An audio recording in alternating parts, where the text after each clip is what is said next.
Un affinage digne de celui des marraines d'Oléron, mais le paysage est trompeur. Ici, pas d'océan, mais la Méditerranée, à quelques mètres. Patrice Gabanou a reconverti cet ancien salin en parc à huîtres. C'était un site qui était voué à l'activité salinière, à la production de sel.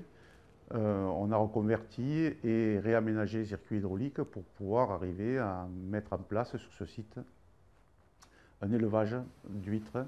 Habituellement, les huîtres élevées en Méditerranée sont entièrement immergées. Sur ce site, Patrice Gabanou reproduit le principe des marais en maîtrisant l'entrée et la sortie de l'eau dans l'ancien salin.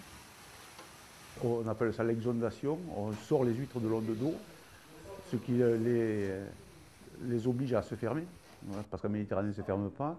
Et en même temps, elles se ferment, on leur fait faire un peu de gym tonic. Elles se musclent, elles deviennent un peu plus charnues. Ça ralentit la croissance de la coquille et ça bénéficie au taux de chair dans la coquille. Des huîtres que l'on dit craquantes, mais qui ne sont pas épargnées par la mort prématurée des larves d'huîtres, les naissins. Une situation inquiétante présente sur toutes les côtes françaises, dont on ne connaît toujours pas l'origine. On a de l'ordre de 60 à 80% de mortalité chaque année. Et on ne sait pas ce que c'est, pour le moment, aujourd'hui on ne sait pas ce que c'est.